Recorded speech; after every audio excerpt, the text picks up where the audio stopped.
Christianity without power is confraternity with drama.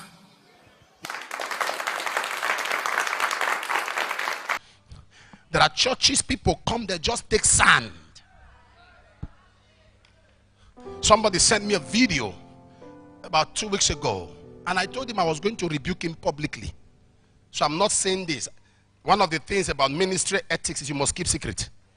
But your father tells you that he's going to say it publicly, it's no more a secret.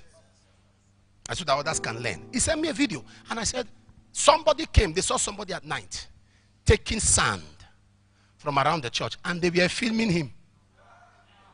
And he sent it to me. He said, I just want you to pray. I said, what was doing? He said, security. I said, fire them. Sack them!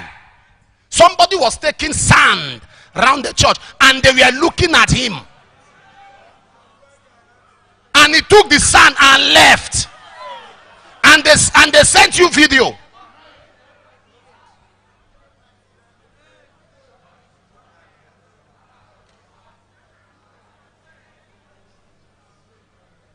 One time they were robbing around every church in this town. Not just Edo North, the northern part. This is the northern part of the state. They were robbing. I'll come. And as this pastor will come to me. I'll come. This one will call me. I'll come. That up to people rob, and they went as far as robbing in Jehovah's Witness. What kind of thief is that? What kind of thief without agenda? Very unprincipled thief. And I stood on the altar. I said, don't close our door. If they burn you well, enter here. I was making that boast, and one guy said, hey, okay. And the guy came. We don't have it here. Okay, these are conditioners. You know that big fan? That industrial fan. He came there trying to steal the fan and was there from 10 to 5. Held the fan from 10 to 5, trying to pull fan. His legs were shaking, hand was shaking. His hand was glued to the fan. His legs glued to the ground. They met him there. And the people were rejoicing. Papa, we found him. God arrested him. God arrested him. Can we release him? I said, oh yeah. God has done his own.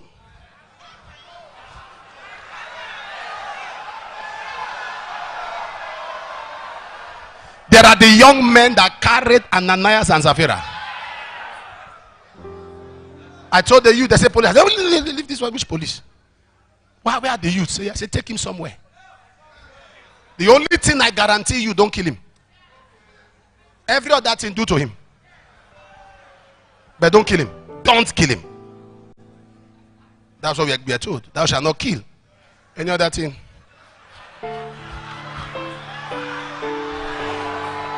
Minister to him. Minister to him. Give him 5-fold ministry.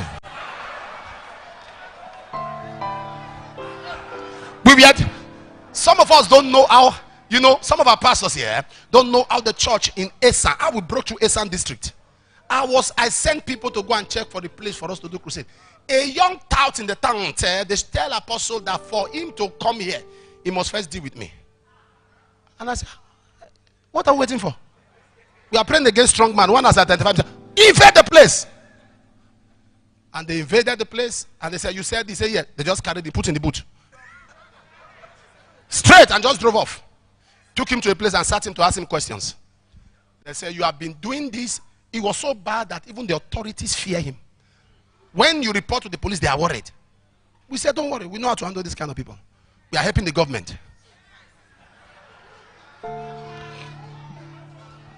When they finished with him, they gave him suit. In the crusade, he sat in front. And I was ministry. I took off the mic. I said, I like you. You join protocol? He said, yes, sir. It's okay. So he was in our protocol all throughout the program. He has gone abroad now. He left with very normal. Very normal. Very normal.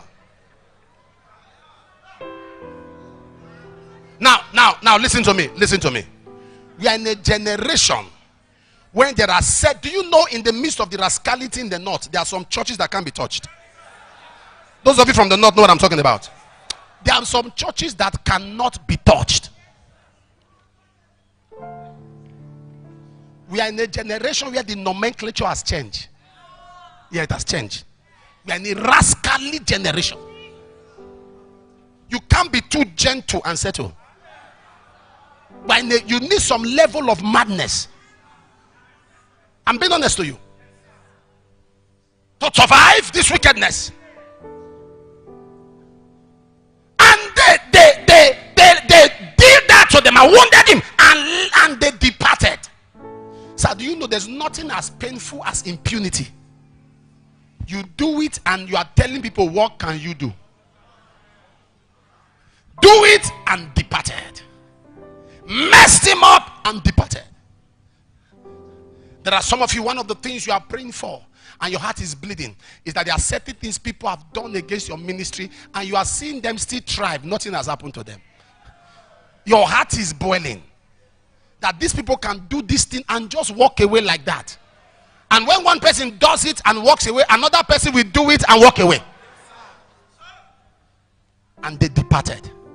There are people that have done things to their mandate, to their assignment. Nothing has happened to them. So others see it as endorsement. Nothing has happened. So then another person comes. Another person comes. Check every treasurer who steals. They had a predecessor who was a thief. So even if they come clean, that one, are you going to be like that? Are you going? So they had a mentor who mentors them on how to steal, because they stole and nothing happened.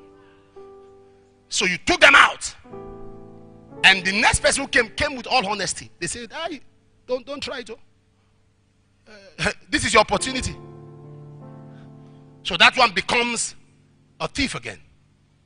In Matthew chapter 13 verse 25, speaking about why men slept, he said, an enemy came and sowed tares among the wheat and went his way. Can I make a declaration? Anyone who has hurt you and they feel nothing will happen, they have caused your ministry pain, they have wounded you, and they say nothing can happen, they have caused the ministry disaster, they have set you back almost 5 years back, and if they are walking about, in fact they use your block to start their buildings, and they say nothing can happen. While you are still here, you will hear that something has happened. While you are still here, you will hear that something has happened. While you are still here, you will hear that something has happened. While you are still here, you will hear that God has showed up. You will hear that heaven has showed up. What they did against you that made you shed tears, heaven will show up and they shall cry your cry. For the pain they have caused you, heaven will show up. For the pain they have caused you, heaven will show up. For the pain they have caused you, heaven will show up. For the hurt they have caused you, heaven will show up. For the pain they caused you, heaven will show up. You don't serve a dead God, you serve a mighty God. He's the same yesterday, he's the same today, he's the same forever. When God says yes, no man can say no. When God lifts you up, no man can bring you down. God is on your side, power is on your side, glory is on your side, favor is on your side. Somebody shout fire. This week God will open strange doors for you. Amen. Are there people that will cause you problems? May you not meet them this week. Amen. Are there people that will show you favor? May you meet them this week. Amen. I decree that what man cannot do for you, God will do it. God will give you help from strange quarters. Amen. The testimonies that will happen in your life will become the debate in the society. Amen. You are heavily guarded. Amen. Those that are waiting to see you fall, they will wait in vain. Amen. Those that are waiting to see you expire, they will wait in vain. Amen. For every prayer you will pray this week, I say amen to it. Amen. It's a great week for you. Amen. In Jesus' mighty name. Amen.